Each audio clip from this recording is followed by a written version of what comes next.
Écoutez, bonjour, bonjour à tous. Bonjour Jean Viard. Bonjour. Écoutez, tout d'abord, merci d'avoir accepté d'être avec les équipes de Primonial REM ce matin. Nous en sommes ravis. Et ce que je propose d'abord, c'est peut-être vous présenter en quelques mots pour ceux qui ne vous connaissent pas encore. Je ne sais pas s'il y en a d'ailleurs. Donc Jean Viard, vous êtes sociologue, directeur de recherche CNRS au Centre de recherche politique de Sciences Po, et vous dirigez les éditions de l'Aube. De recherche, ils sont nombreux et variés. On ne va pas tous les citer, mais en tout cas, vous avez travaillé notamment sur les temps sociaux, sur l'aménagement du territoire ou encore sur les comportements politiques.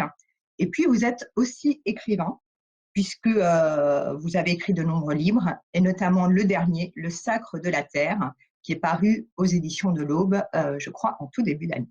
Aujourd'hui, vous êtes avec nous pour nous parler du déconfinement, mais pas que, bien sûr, du vivre ensemble de manière plus générale, et nous apporter votre vision éclairée sur les enjeux qui nous attendent pour demain et qui sont déjà aujourd'hui plus que présents. Donc, quel monde se dessine après le Covid? Est-ce qu'on peut parler d'ailleurs d'après déjà le Covid? Est-ce qu'on peut un peu se projeter ou pas? Vous allez nous en parler ce matin, Jean Viard. Voilà, donc écoutez, sans plus attendre, je vous laisse la parole. Bonjour à tous, je ne vous vois pas, mais bon, c'est une conférence un peu bizarre, on parle à des gens, je vois une dame, c'est déjà bien. Bon. Oui, en ce moment, il y a beaucoup de questions. Moi, je suis très sollicité par les médias, bien sûr, mais par des entreprises, par des comités de territoire, le bassin d'Arcachon, la Bretagne, etc. On réfléchit, vous voyez, l'Assemblée nationale, les comités de députés, le comité économique et social. Au fond, tout le monde essaye de se raconter qu'est-ce qui va se passer pour essayer, au fond, de le vivre le moins mal possible. Bon, je ne sais pas plus que les autres. Je veux dire qu'on entre dans un monde extrêmement incertain. Alors moi, ma vieille règle de sociologue, c'est toujours de dire d'abord, tout sera pareil qu'avant. C'est-à-dire qu'en réalité, la plupart des choses ne changeront pas, si vous voulez. Donc le monde d'après sera d'abord comme le monde d'avant, mais après, il peut être pire ou meilleur sur certains plans. Et au fond, c'est ça qu'il faut se dire. On ne va pas tout changer en même temps. On ne va pas être d'accord entre les Américains, les Chinois, les associations, les grands firmes de la pharmacie, etc. C'est évident que tout ça va rester contradictoire. Bon, moi, je crois qu'il faut se dire une chose. Nous, ce qu'on vit là, c'est une crise qu'on vit, nous, individuellement, chacun. On a peur de la maladie pour nos anciens, on fait du télétravail, on a nos enfants à la maison. Donc, au fond, ce qu'on vit, c'est cette aventure privée. Bon. Et si on met les enfants à l'école la semaine prochaine, on est content parce qu'on n'aura plus de papier. Donc, c'est par le privé qu'on vit la crise. Mais dans quelques années, évidemment, le privé, on l'aura en partie oublié, et on sera face au grand confinement, qui va être comme la dépression de 29. On va dire, effectivement, il y a eu effectivement la grande crise de 29, il y a eu le grand confinement, etc. Donc, on vit une aventure historique absolument considérable, qui va changer sans doute le destin de l'humanité, peut-être pas en bien, peut-être en mal. Quand on regarde les grandes ruptures historiques, ça a amené au communisme, au fascisme, comme à la guerre froide. Donc, si vous voulez, les modèles ne sont pas toujours les mêmes, comme au Front populaire. Enfin, je veux dire qu'il y a différentes solutions qu'on ne connaît pas, qui ne sont écrites nulle part. Et au fond, c'est nous qui allons être les acteurs. Donc, nous, on va agir pour les uns et les autres un certain nombre de choses. Donc, ce n'est pas du donné, c'est du construit. La première chose, si vous voulez, moi, ce qui me frappe dans cette époque, c'est l'augmentation de la solidarité et de la coopération entre les gens, entre l'humanité. On coopère, on est là aujourd'hui, on est 5 milliards à être confinés, même si ça commence à être moins. Il y a 1 milliard d'enfants qui sont sortis des écoles. Les Chinois nous ont sans doute un peu truandés, mais ils ont quand même donné les informations sur le virus dès le début juste. Donc je veux dire que les scientifiques entre eux ont coopéré comme jamais dans l'histoire de l'humanité. Et donc au fond, on coopère énormément. Et en même temps, on développe les frontières, les gestes barrières. C'est vrai entre nous, les gens sont solidaires dans leur quartier, mais en même temps, il y a des gestes barrières, il y a le masque, etc. Bon, c'est la même chose, c'est-à-dire on a un nouveau rapport entre de l'humanité, entre sa coopération et la culture des frontières. On avait un peu oublié la culture des frontières. On avait un peu oublié ce que ça voulait dire un passeport, c'est-à-dire le droit que donne l'État à un citoyen de circuler. Pour nous, c'était devenu un objet technique. Non, c'est effectivement, l'État a le droit de décider qu'on circule ou pas.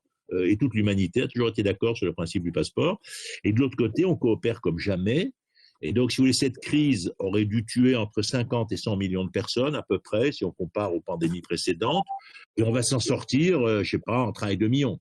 Alors, c'est terrible pour le 1,2 million, surtout que c'est essentiellement des personnes âgées qui meurent seules, etc. Mais ayons quand même conscience que grâce à notre coopération et à nos gestes barrières, on est passé, on va dire, de 80 millions à 1 ou 2. C'est ça qu'il faut voir, parce qu'on ne parle que des morts. Moi, j'ai envie de parler des survivants. En France, on estime qu'il y a entre 60 000 et 100 000 personnes sauvées. Donc c'est important de dire, on gagne à condition qu'il ne se passe rien. Or, c'est très difficile mentalement de se dire, d'habitude, on construit des murs, je sais pas, on plante des champs, on fait des actes pour construire. Et là, on s'agite tous pour qu'il ne se passe rien. Et à la fin, il pourra toujours y avoir quelqu'un qui dit, mais au fond, ça ne servait à rien. Pour 25 000 morts, pourquoi est-ce qu'on a arrêté toute l'économie du monde ou du pays? Vous voyez, c'est compliqué, cette bataille, pour qu'il ne se passe rien. Bon, on aura du mal à la mesurer. Donc ça, c'est effectivement la toile de fond. Alors après, dans des crises comme ça, d'abord, on apprend des choses. Vous voyez, ce matin, je faisais à France Info quelque chose sur la solidarité. Je pense qu'on apprend des comportements. On renforce le local. Parce que dans cette situation de confinement, ce qu'on peut faire, c'est aider les gens qui sont à côté. C'est amener des paniers, c'est aller à des vieilles dames, c'est se mettre sur le balcon pour applaudir, etc. C'est des gestes, c'est une façon de s'occuper. Mais si vous voulez, c'est forcément local. Donc, comme c'était déjà une tendance forte de la société, le local en matière alimentaire, etc., on voit très bien que cette tendance-là va se renforcer. Et je pense qu'il va falloir l'aider à se renforcer. Je pense que c'est une dimension forte des sociétés qui naissent, c'est qu'elles sont à la fois complètement mondialisées et très profondément locales, et qu'il y a les deux en même temps. Sauf que le local, c'est pas forcément uniquement l'achat des fruits et légumes. L'agriculture va toujours rester, le local ne sera qu'une partie, mais la partie locale va augmenter. Mais le local, ça peut être des lieux de coworking à côté, dans tous les villages et à côté de tous les quartiers, parce que je pense qu'on va tous aller vers une société où, en grande partie d'entre nous, avoir effectivement deux activités, deux lieux d'activité, etc. Donc c'est comme ça qu'il me semble qu'il faut essayer de réfléchir, c'est de se dire au fond, il y avait des signaux faibles hier, ils deviennent plus durs. On questionnait l'avion, on va le questionner davantage. On cherchait le local, on va le trouver davantage. On réfléchissait à des rapports plus égalitaires entre les hommes et les femmes. Là, en ce moment, il y a deux mouvements. Il y a beaucoup de gens qui, je pense, où ça a fait un grand pas dans l'égalité homme-femme, et il y a quand même une bonne minorité où ça a plutôt remis les femmes au ménage, à la cuisine, etc. Donc là, on va voir sur ce sujet, on n'est pas là. Et puis, il y avait le signal qui commençait à monter, évidemment, du rapport à la question écologique, et il est clair que là, on va faire un saut. Alors, c'est compliqué, parce que les populations vont vouloir faire un saut. Parce que dans la tête des gens, ils vont se dire, ce virus, au fond, c'est la nature qui nous rappelle qu'on ne la dirige pas, que Descartes n'a pas gagné, nous ne sommes pas maîtres et possesseurs de la nature, nous sommes une espèce au milieu des autres espèces. Et donc, peut-être que ce rapport de respect, on l'a un peu oublié. Bon. Et ce virus, comme le sida, comme autre, chaque fois, c'est le virus précédent. Et rappelez-vous que le sida, on n'a toujours pas trouvé de vaccin. Donc, la durée de la pandémie est très, très difficile à répondre. Ça aussi, c'est une dimension à avoir à l'esprit. Mais donc, ça veut dire que quelque part, l'homme n'est pas maître et possesseur de la nature. Même dans une société aussi géniale que la nôtre, aussi technique, aussi scientifique, nous vivons en couple avec la nature et nous avons oublié de la respecter. Et donc, si vous voulez, je pense que ça va être vécu comme le premier signal d'alerte au fond du réchauffement climatique et de la crise qui est devant nous. Donc, ça va laisser, si vous voulez, à la fois une peur, on va avoir envie d'action radicale, on va avoir envie qu'il se passe des choses, qu'on le voit dans son quartier, qu'on le voit dans les politiques publiques, qu'on le voit, est-ce que l'Union européenne va continuer à exister? Oui, si elle a des choses à dire là-dessus. Parce que sinon, qu'est-ce qui fait sens? Qu'est-ce qui nous protège? Bon. Et en même temps, chacun voit bien que le réchauffement climatique ne peut pas être géré par des États. C'est justement parce que c'est mondial. Donc on est là dans des contradictions terribles, et puis il ne faut pas se leurrer non plus. Il y a en ce moment, quand on met comme l'Europe va mettre 2350 milliards sur la table, je crois, les Américains 2200 pour le moment, d'abord il y a des gens qui vont plus en profiter que d'autres. La crise de 2008 a accentué les inégalités, a augmenté le désarroi de certains milieux populaires, donc les conflits sociaux, donc les tensions dans les sociétés. Et là, quand on met autant d'argent sur la table, il y a certainement des gens qui sont bien placés sous la gouttière mieux que d'autres. Donc, il est clair qu'on n'aura pas tous une répartition égale de ce processus, il faut en voir. Donc, les inégalités vont augmenter. Et en plus, bien sûr, le jeu entre coopération et frontières, au niveau mondial, ça va donner quoi? On sent bien qu'on a été absurde. Pourquoi est-ce qu'on fabrique des masques qui sont l'objet le plus simple à fabriquer de l'autre côté de la Terre, alors qu'on pourrait très très bien les fabriquer chez nous pour un écart de prix qui doit être, je ne sais pas moi, d'un quart de centime. Donc, on voit bien que la question de la souveraineté et la question du marché mondial va se reposer.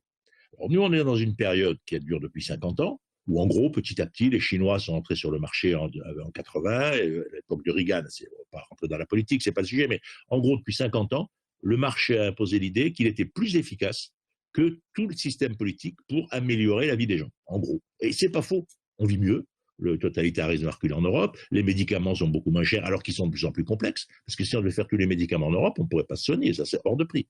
On pourrait multiplier les biens et services, un téléphone portable absolument génial, ça vaut quelques centaines d'euros, etc.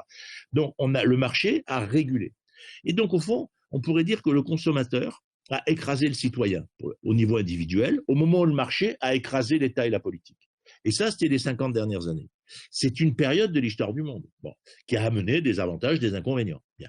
Et ça va s'arrêter. C'est-à-dire qu'effectivement, la question de qu'est-ce qui relève du libre marché, qu'est-ce qui relève de la souveraineté, va se poser au niveau mondial, notamment sur la santé, sur l'alimentation et l'éducation, parce que je crois quand même que dans les souverainetés, il y en a 3 qui doivent être en partie contrôlées par le politique, c'est se nourrir, se soigner et s'éduquer, parce que ça relève des compétences nationales. Et là, on l'avait un peu délaissé. Et la prochaine bataille va certainement être sur l'éducation. Donc là, on est sur ces sujets. Et en même temps, c'est vrai aussi au niveau local. C'est-à-dire quand on dit on va se nourrir localement, ça ne veut pas dire qu'on va devenir des entités fermées. On va dire oui, on va développer les agricultures de proximité, oui, on va développer ce genre, mais en même temps, vous ne croyez pas que le blé, les pommes de terre, les matières premières, on va dire agricoles, vont venir du local. C'est pas vrai. D'abord, il y a des régions qui ne peuvent pas en produire, etc. Donc, il va toujours y avoir un marché, mais avec plus de local. Vous voyez, sur des questions comme ça, on peut très bien se dire, peut-être que toutes les communes vont se dire, bon, nous, on va acheter une exploitation agricole, parce que celles qui l'ont fait, ça marche très bien.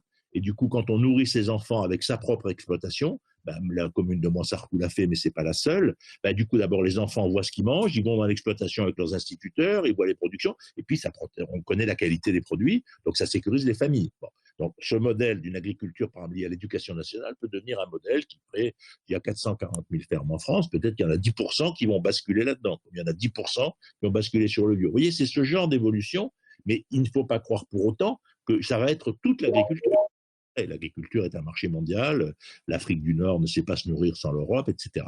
Donc c'est ça, il faut pas, il me semble, si vous voulez, qu'il faut voir à la fois ce genre de mouvement et il faut les favoriser parce qu'ils vont créer des solidarités nouvelles et en même temps, il ne faut pas dire le monde va complètement changer, etc. parce que c'est pas vrai. Et si on part sur des grands discours comme ça, on n'arrivera à rien faire. Alors après, il y a un point qui va être difficile, c'est la question des générations.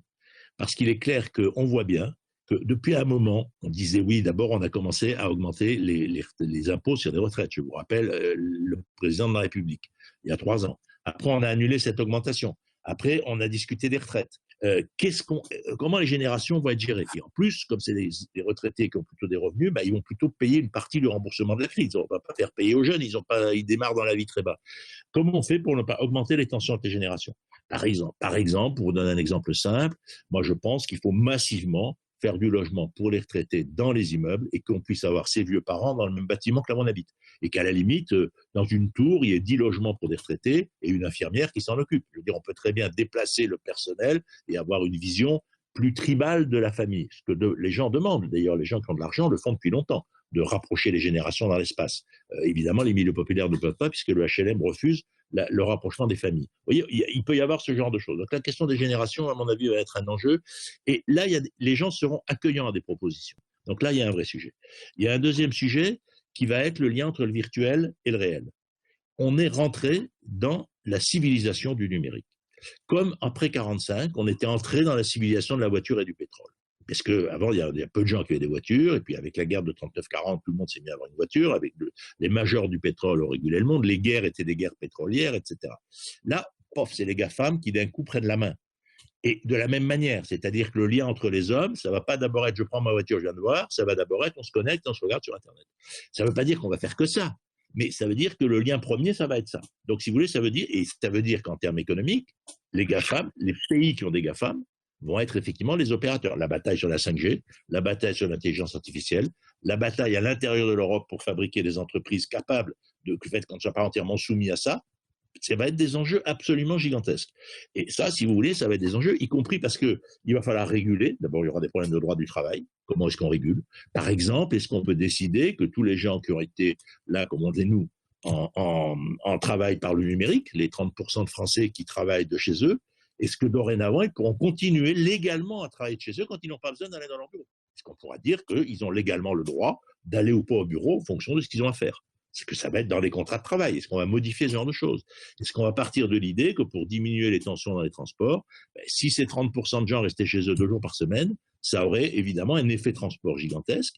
Mais si on décide ça, ce que je pense qu'on risque de faire, ça veut dire que du coup, ces gens, ils vont se retrouver à devoir travailler chez eux. Or là, on est tous en général, là, ceux qui nous écoutent, la moitié sont mal assis, n'ont pas un bon fauteuil, etc. Je veux dire, travailler chez soi, ça ne s'improvise pas. Soit il faut avoir la place, ce la plupart n'ont pas, soit il faut avoir à côté un lieu de coworking, où on crée un nouveau local, qui est, on partage au fond le fait de travailler chacun sur nos ordinateurs dans un lieu de coworking. Bon, on descend 2-3 fois par semaine, on peut avoir son ordinateur, on se met à rencontrer les gens, à les connaître. C'est une sorte d'activité de voisinage. Ça devient un lieu du lien.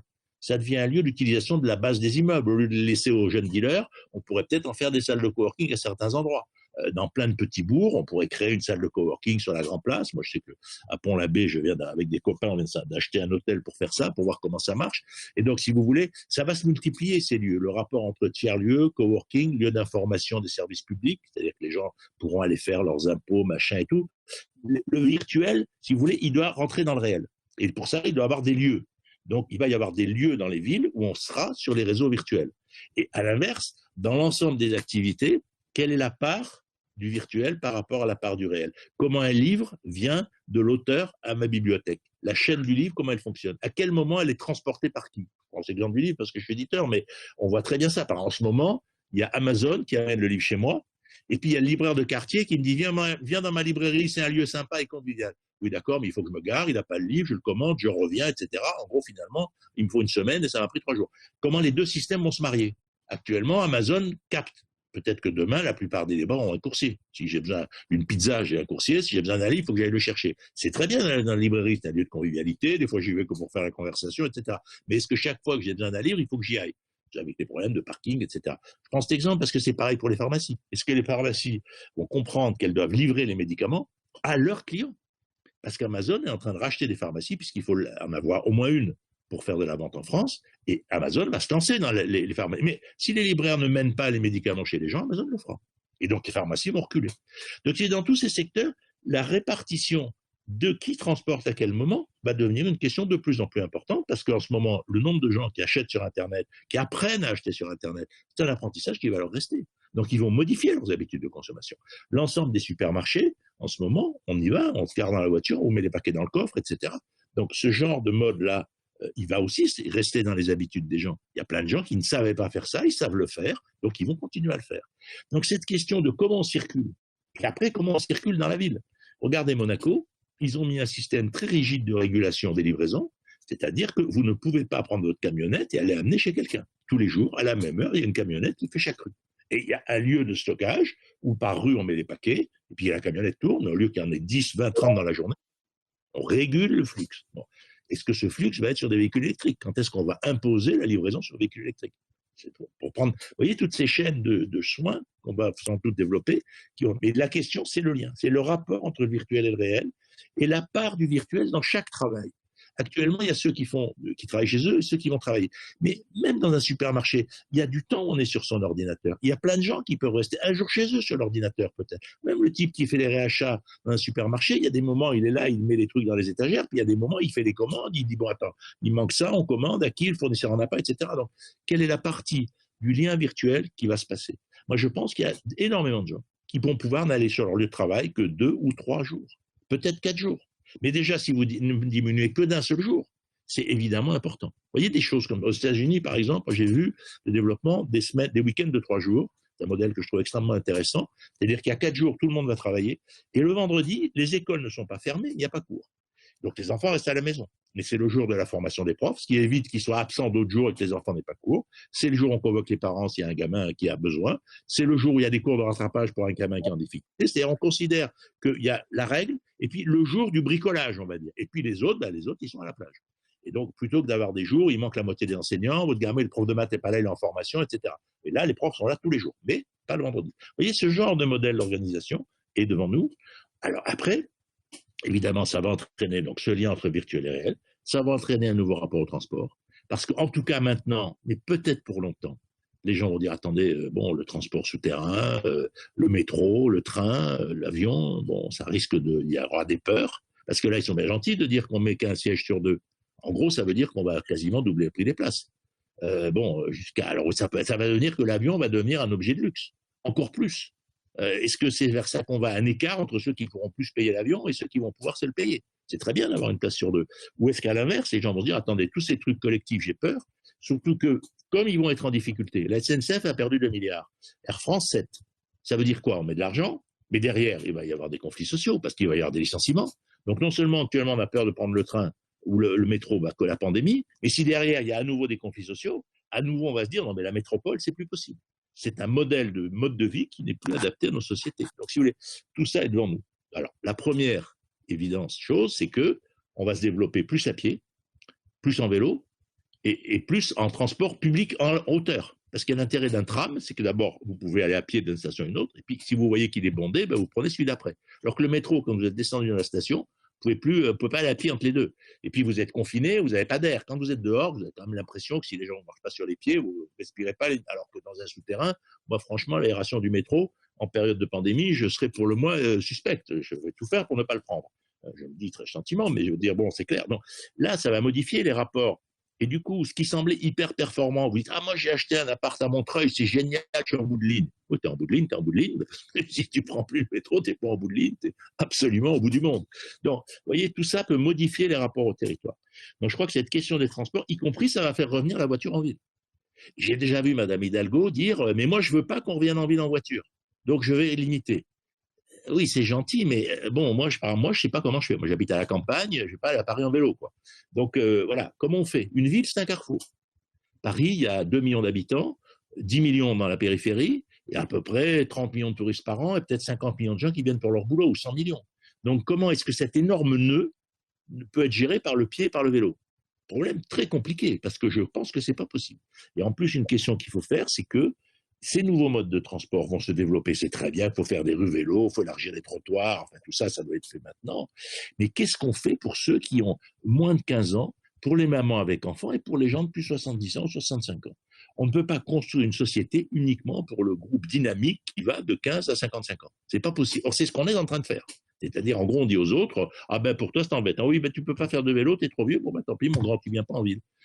Est-ce que c'est vers ça qu'on va? Est-ce qu'à nouveau, le conflit des générations va se lire dans l'espace? C'est un enjeu majeur. Moi, je l'ai vécu dans les parcs nationaux, les parcs régionaux, qui sont, quand j'étais enfant, il y avait beaucoup plus de monde parce que c'était beaucoup plus libre. Alors, je comprends très bien qu'on est limité pour des raisons de pollution et tous les accès. Mais dans le Queyras, par exemple, à Saint-Véran, vous pouvez monter dans la montagne avec un bus électrique. Et une fois que vous êtes en haut, marchez. Alors que la plupart des endroits, il faut partir d'en bas et monter en haut. Donc, il n'y a pas de famille, il n'y a pas de personnes âgées, etc. Bon, donc vous voyez la question, les parcs sont intéressants pour repenser la ville. Bien. Alors dites-vous une chose, c'est que la ville s'est toujours transformée avec les pandémies. C'est le rôle des pandémies. On reconstruit la ville sur les pandémies. Les dômes des églises ont été faits pour laisser sortir à une époque de pandémie. On s'est dit, il faut faire des dômes pour que les microbes montent. Ne parlons pas d'hygiénisme du 19e, de Haussmann, etc. Donc là, on est dans une nouvelle question. La ville va être transformée par la pandémie, non seulement par celle-là, mais par l'idée qu'elle va revenir. Et que donc, est-ce qu'on pourra faire des appartements avec des terrasses de moins de 20 mètres carrés? Ça rime à quoi d'avoir une petite balcon terrasse où on peut à peine s'asseoir? Est-ce qu'on ne va pas dire, attendez, si on est à nouveau confirmé, les règles, par exemple, de taille des appartements, des tailles extérieures, peuvent changer. Et il y a toutes ces questions qui vont se mettre en discussion. Est-ce que la vie de quartier va être réfléchie autrement, etc., pour qu'un quartier soit habitable en période de pandémie? Là, on ne pouvait pas décider de bloquer un quartier, puisque ce n'était pas fait comme ça. Peut-être que demain, on dira, bah, écoutez, là, ou un village, bon, on est 3000, bon, personne n'a la maladie, bah, après tout, entre nous, on peut vivre tranquille. Et puis, on fait des tests pour les gens qui arrivent, des choses comme ça. On peut avoir ces réflexions. Dans les entreprises, c'est pareil. On peut se dire, bon, attendez, là, on vérifie que personne n'est malade, et on peut le faire, mais sauf que c'est compliqué parce qu'on peut l'avoir. Donc, tout ça peut bouger. Voilà. Moi, je crois qu'il y a tout ça qu'il faut réfléchir. Et en plus, il y a une question. Ça va avoir plusieurs conséquences. C'est-à-dire que les gens qui sont partis travailler dans leur maison de campagne, au fond, ils renforcent un mouvement qui était déjà là, puisque Paris se dépeuplait, et certaines campagnes et certaines villes moyennes se peuplaient. Et on prenait La Rochelle, par exemple. Mais on voit très bien que les métropoles régionales, comme Bordeaux, comme Nantes, comme Montpellier, comme Toulouse, bien entendu, comme Rennes, sont des villes qui montent. Bon, il est probable que ce phénomène va s'accélérer. Et il est probable aussi que des villes autour vont s'accélérer. C'est un nœud. Il y a les villes bien reliées par TGV ou par autoroute. Et puis autour de chaque ville, il y a les villes aussi bien reliées en automobile. Donc là, on est sur des nœuds de circulation. Et puis il y a des villes qui sont mal reliées. Et les villes qui vont attirer les populations, c'est celles qui ont une image culturelle et touristique. Et celles qui ne l'ont pas n'attireront pas. C'est beaucoup plus difficile de développer Amiens que La Rochelle. C'est beaucoup plus difficile de développer Reims, qui pourtant a plein d'atouts, que la vallée de la Loire. La vallée de la Loire est un peu problématique. C'est-à-dire, on va toujours vers le sud, on va vers le soleil et on va vers la culture. Donc là où il n'y a pas ça, ben, on a du mal à attirer des populations. Et s'il y a une nouvelle répartition des populations diplômées qui font du travail, du télétravail, ben forcément, ils iront là où ça leur donne de l'image de marque. C'est d'ailleurs pareil pour les entreprises. Elles vont vouloir aller là où le fait d'être installé là donne de l'image de marque à leur entreprise.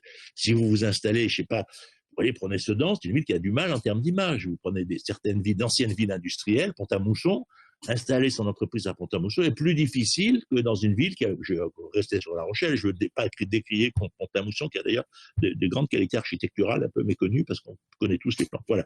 Donc il y a tout ça qui va changer, si vous voulez, auquel il faut être préparé. Et puis il y a une dernière chose que je voudrais dire avant qu'on discute, c'est que ça va bouleverser l'image de l'hierarchie sociale. Parce que là, on voit tous qu'il y a trois groupes d'habitants. Il y a ceux qui, en gros, sont en télétravail. En gros, à 60% des cadres, 5% des ouvriers. Et je dis là, on peut aller certainement à plus de gens en télétravail si c'est 1 ou 2 jours par semaine. Bon. Donc ça, c'est un groupe. Il y a un autre groupe de gens qui ne travaillent pas. En gros, c'est les gens de la production, pour schématiser, parce qu'effectivement, les usines, tout ça, ne travaillent pas. Donc ceux-là, et qui souvent ont déjà quitté la ville. Parce que je vous rappelle que les 2 tiers des usines sont installées à la campagne.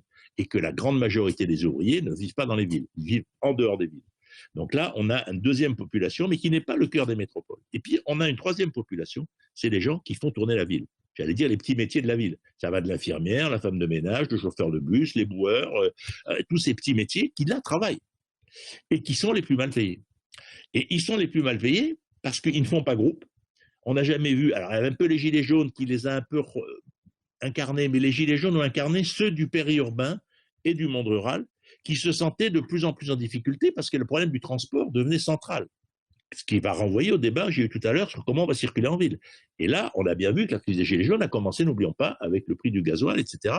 Et au fond, parce que là, on était face à un modèle culturel de gens qui avaient réussi leur vie en s'achetant une maison en lotissement, une propriété privée à eux, que leurs parents n'avaient jamais eu, avec 2 petits diesels. Madame avait travaillé toute sa vie. Alors, il y a aussi un tout divorce assez important. Alors, c'était un modèle qui ne permettait pas le divorce. Économiquement, il n'y avait pas de place. Il y a beaucoup de femmes seules, d'ailleurs, sur les ronds-points. On l'avait beaucoup remarqué. Et donc, ce modèle-là est entré en crise. Il est toujours en réalité en crise. Et surtout que si on augmente le nombre de gens qui vont en voiture en ville, on va augmenter les bouchons pour entrer dans les villes. Donc, on est dans un éloignement entre la métropole et son extérieur qui, en fait, va augmenter. Bon.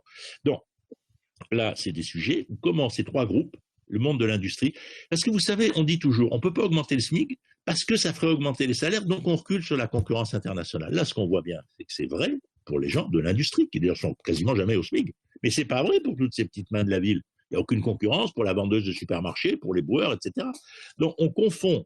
Et les grands industriels utilisent le fait qu'eux, ils sont sur la concurrence mondiale des revenus. Et donc, effectivement, parce que si on augmente le prix du produit, de l'objet fabriqué en France, on perd des parts de marché, mais ça ne vaut pas pour tous ces gens qui travaillent en ce moment et qui font tourner la société.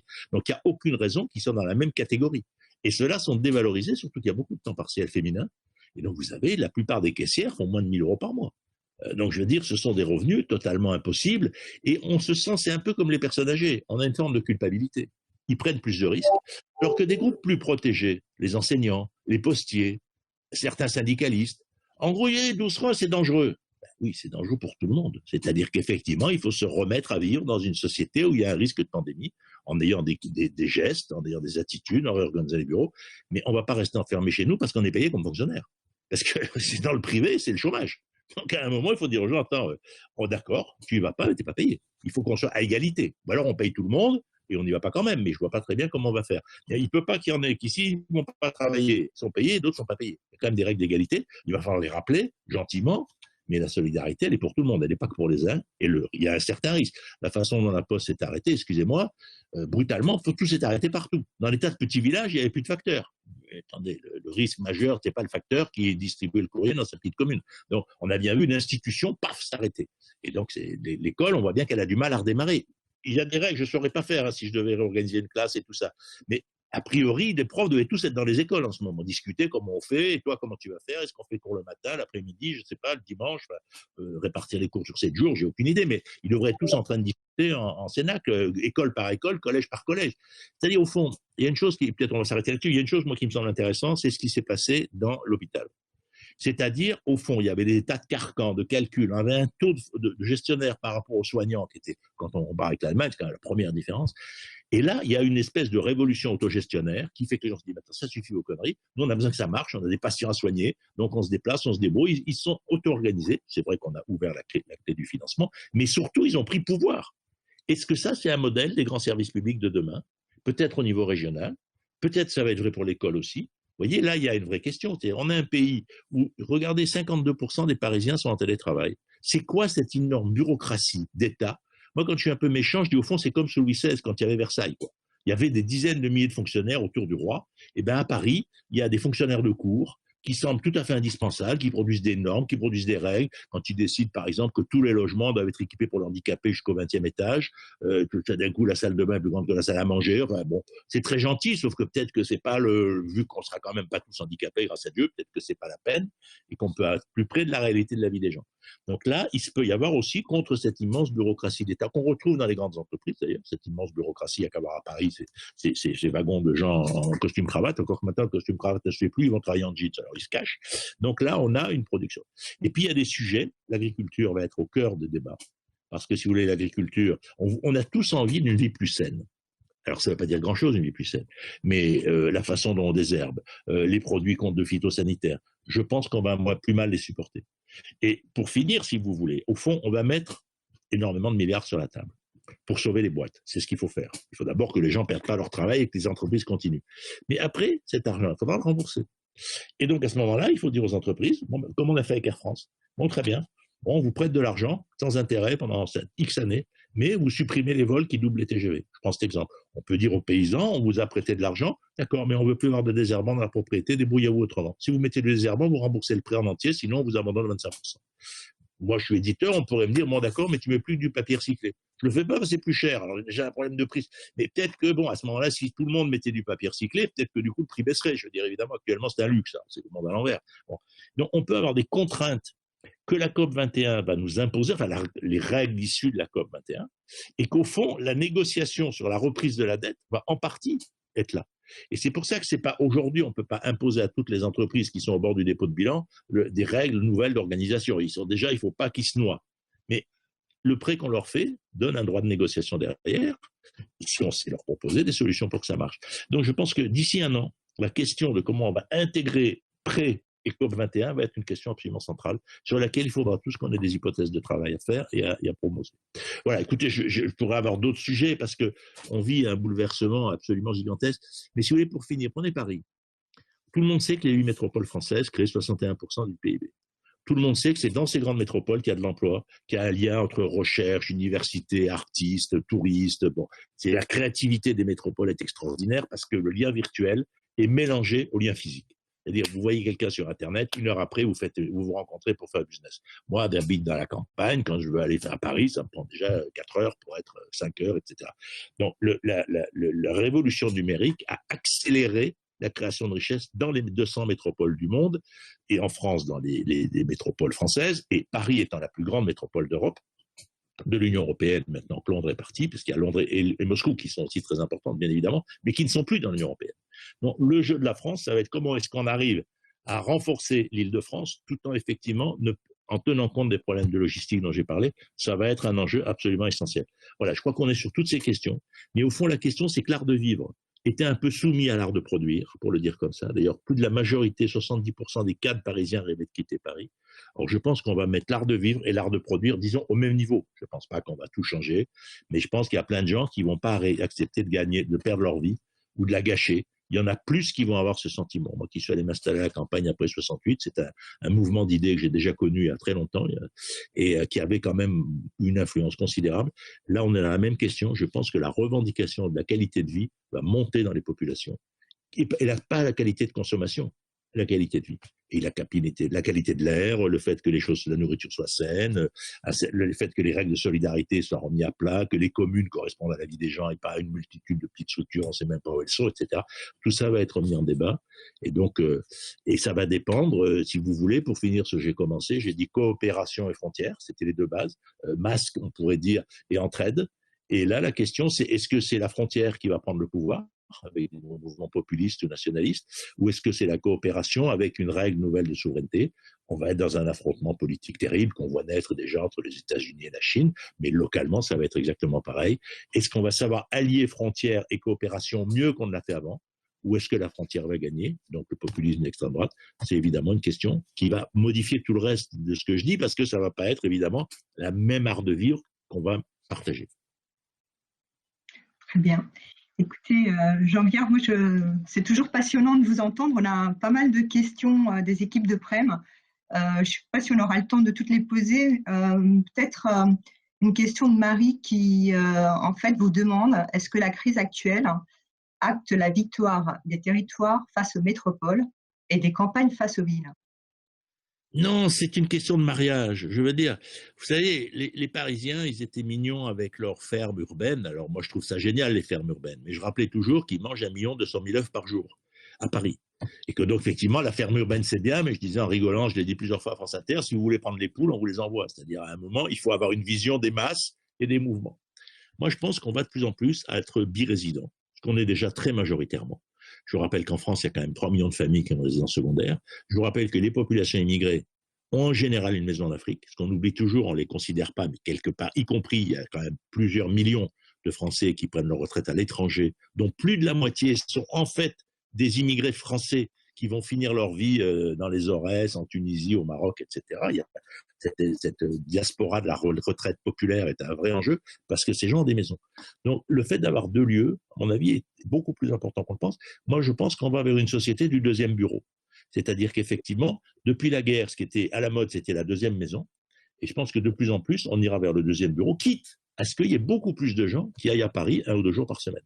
À Paris, à Lyon, à Marseille, vous voyez la Normandie. Il y a une étude qui avait été faite par le président Morin et il s'était rendu compte qu'il y a des tas de gens de Caen et de Rennes et de Rouen qui viennent soit le lundi, soit le jeudi, toutes les semaines.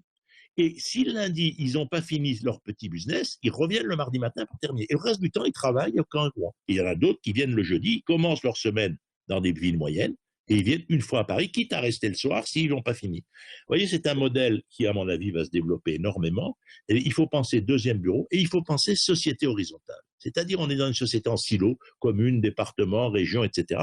On va vers une société horizontale où, effectivement, vous voyez, moi, je plaide depuis longtemps pour que les départements ruraux construisent des cités universitaires dans les villes universitaires, pour que les enfants des campagnes aient une chambre en ville, pour que les régions de France créent une cité des régions en face de la Cité internationale à Paris. Je ne comprends pas pourquoi les régions de France n'ont pas des logements à Paris, alors qu'énormément de jeunes finissent leurs études à Paris, parce que c'est obligatoire, c'est il y a les grandes écoles, d'un certain nombre de choses.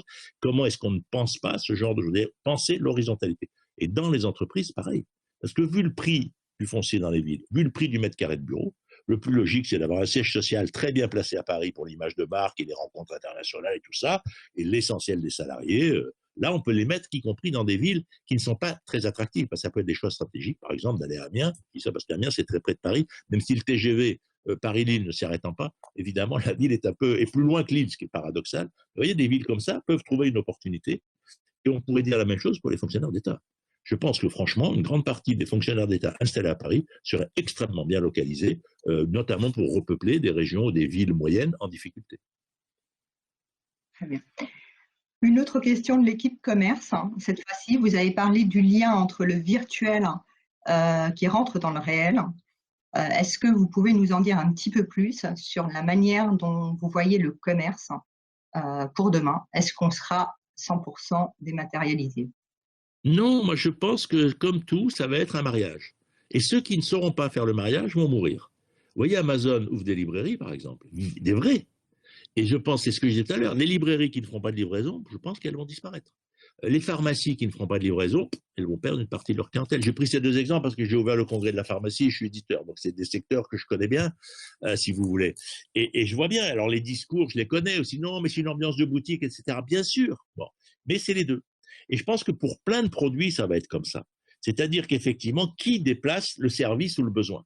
Qui déplace le lien pour qu'effectivement j'accède à ce dont j'ai besoin? Bien sûr, j'ai aussi besoin d'autres personnes avec qui parler, j'ai besoin de gens avec qui discuter, j'ai besoin de parler avec la vendeuse, j'ai besoin de lui sourire, etc. Donc j'ai besoin aussi de liens effectifs, sentimentaux, esthétiques, etc.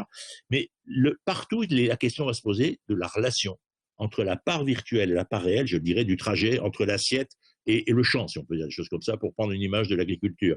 Qui fait le trajet entre le champ et l'assiette? Et c'est vrai pour le livre, c'est vrai pour le médicament, c'est vrai pour le vêtement, etc. Or, il est clair que la partie numérique va augmenter. Après, le plaisir d'aller faire les boutiques au moment des soldes et de s'acheter une petite robe en plus, je dirais c'est comme d'aller au théâtre, c'est une fête. Mais c'est pas pour autant qu'on achète ces chaussettes de la même manière. On peut très bien décider que les chaussettes, les caleçons des enfants, tout ça sur Internet, c'est génial, on n'a pas besoin d'aller. Vous voyez, je fais exprès de prendre des exemples précis, mais je pense que la partie faite qu'il y a dans la consommation, évidemment, qui est ludique, et puis la partie contrainte, on est obligé d'acheter. Regardez sur quoi sont précipités les gens au début de la crise. Les pâtes, le riz et le papier hygiénique. Ben, c'était la première chose qui leur a mis à la tête, ce dont ils ne veulent absolument pas manquer. Et après, ils se sont rendus compte qu'ils n'allaient pas faire des pâtes pendant 2 mois, et donc ils sont allés acheter des surgelés. Donc, si vous voulez, il y avait du contenu. Et puis après, ils se sont rendus compte que les restos étaient en train de se mettre à vendre des plats à emporter, et que les restos avaient compris qu'il fallait qu'ils survivent. Donc, pour ça, il fallait qu'au lieu de servir sur place, on emporte. Et les gens se sont mis massivement à aller acheter des plats tout prêts, à emporter chez eux pour dire, moi, je mange comme chez Marcel, c'est Marcel qui a fait ça, on ne peut pas aller chez Marcel, mais on a la même nourriture. Vous voyez, dans ces séquences-là, avec évidemment des clivages sociaux entre les milieux qui peuvent aller chez Marcel et ceux qui ne peuvent pas. Et voilà, donc je pense qu'il faut se dire, dans tous les métiers, être attentif à la part du lien virtuel, la part du lien, et se dire que ça va changer. Et qu'il n'y a rien qui est écrit. Ça dépend aussi de la politique des acteurs. Ça dépend de. Est-ce qu'on va. Vous voyez, le vélo en ville, c'est bien pour faire des courses légères. Mais vous n'allez pas aller à un frigo avec votre vélo. Donc il y a des tas de gens qui ne vont plus avoir de voiture en ville. Comme il y en a déjà à Paris, plus de la moitié, presque les 2 tiers, je crois, des Parisiens n'ont plus de voiture. Ils ne peuvent pas aller acheter un objet qui se transporte. C'est pas possible, ils n'ont pas de voiture. Bon. Donc comment tout ça, il faut l'étudier segment par segment. Mais je pense, si vous voulez, que chaque fois, il ne faut pas se laisser doubler. Il faut se dire que les majeurs du numérique vont dominer, mais qu'il y a la place pour effectivement, non pas pour les critiquer, dire moi je n'achète pas des livres sur Amazon, etc. Moi je suis éditeur, Amazon ça m'intéresse, avoir énormément de livres. C'est que pourquoi est-ce qu'on ne va pas fermer Amazon? C'est un de mes plus gros clients. Je veux dire, c'est quoi ce discours, il ne faut pas de librairie d'Amazon? Non, il faut tout ça, les uns et les autres. C'est pas parce qu'il y a des bibliothèques qu'on n'achète plus de livres. On pourrait dire qu'il faut supprimer les bibliothèques pour que les gens achètent des livres. C'est idiot. Il vaut bien mieux qu'il y ait beaucoup de gens qui lisent le même livre dans une bibliothèque parce que ça leur donne le goût de la lecture et après ils viendront m'acheter un livre. Donc, si vous voulez, mais je crois qu'on a un gros boulot à faire pour se poser ces questions de manière très pratique en se disant qui consomme en allant à pied, qui consomme en allant en voiture, qui consomme quel type d'objet, à quelle saison. Est-ce que j'ai autant envie de sortir en hiver pour faire des courses qu'en été, etc. Et je crois que là, on peut faire.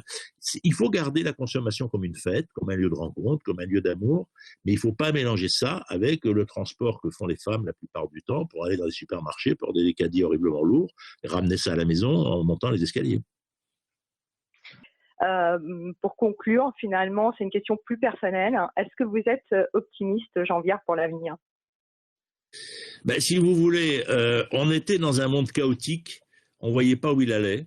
On avait des populismes, des nationalismes, des discours politiques où tout le monde s'engueulait, il y avait des livres, on disait société d'archipel, etc. On avait l'impression qu'on n'était pas heureux, mais que c'était tout bloqué. Au fond, on vit une aventure tragique, mais qui ne fera pas trop de morts, je l'ai dit au début. Et quelque part, regardons cette dimension aventure. Le monde s'est réouvert, pour le pire ou pour le meilleur, hein, mais il s'est réouvert et mine de rien, les forces de solidarité sont très fortes.